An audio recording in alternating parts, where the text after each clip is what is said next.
Alexandra Dublanche, bienvenue. Vous êtes présidente de la région Île-de-France. Eh ben, écoutez, c'est un plaisir de vous retrouver parce que vous savez, je vais vous dire quelque chose, Alexandra. Je suis assez émue aujourd'hui. Moi, c'est mon 10e big aussi. 10 ans, exactement. Je pense que moi aussi. On a commencé ensemble aussi.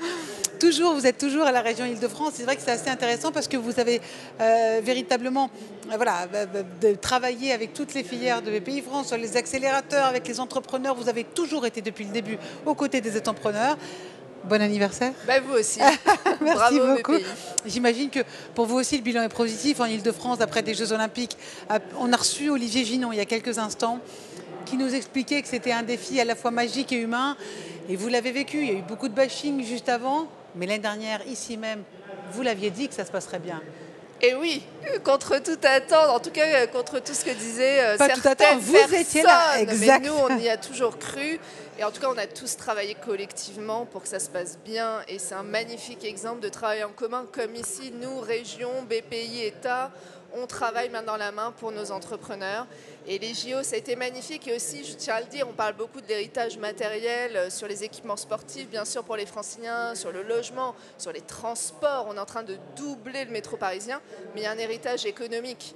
Il y a un héritage économique et on y a particulièrement travaillé, notamment avec l'agence d'attractivité que je préside, Choose Paris Region, pour faire en sorte, pour montrer au monde entier la force de nos entrepreneurs, de nos entreprises qui ont participé par exemple à la construction des ouvrages. Il y a de l'innovation sur la détection de la pollution. J'ai des chiffres puisque vous parlez d'investissement avec la première région économique européenne, 410 investissements directs de 46 pays, provenance de 46 pays. C'est fou. Ça, c'est même avant les JO d'ailleurs, ça c'est 2023 et avec les JO, il y a eu des investissements directement liés aux Jeux Olympiques. On a des chiffres déjà des ou pas hôtels, encore? on a à peu près 130 investissements de plus.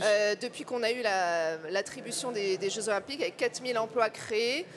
Donc ça va d'entreprises qui ont travaillé sur le village olympique par exemple, avec tout un tas de processus modernes de décarbonation, jusqu'à de nouveaux hôtels sur la Seine-Saint-Denis par exemple qui est en train de se transformer. 70% des investissements des JO, c'est en Seine-Saint-Denis, qui est le département le moins aisé d'Île-de-France.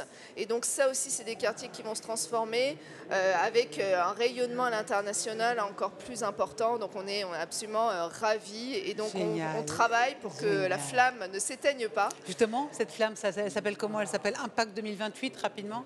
Tout à fait. Alors, il y a l'enjeu de décarbonation, il est énorme et on a décidé de notre stratégie économique de la région de l'intituler comme cela parce qu'il faut accompagner tous nos entrepreneurs. Ce matin, j'ai beaucoup parlé industrie, ce qui n'est pas toujours relié à l'Île-de-France, mais nous, on y travaille.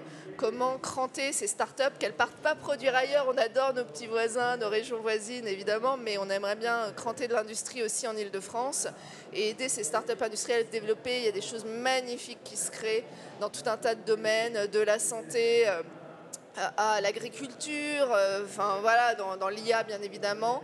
Mais voilà, comment on installe ces entreprises-là. Et donc nous, on les accompagne via des fonds publics et aussi via de l'accompagnement en termes de conseils, de recherche de foncier par exemple. Et aujourd'hui, décarbonation et industrialisation ne peuvent pas aller de pair. Et c'est ce sur quoi on travaille activement. Et on sent que c'est votre priorité. Merci beaucoup Alexandra Dublanche. Merci à vous. Je suis ravie.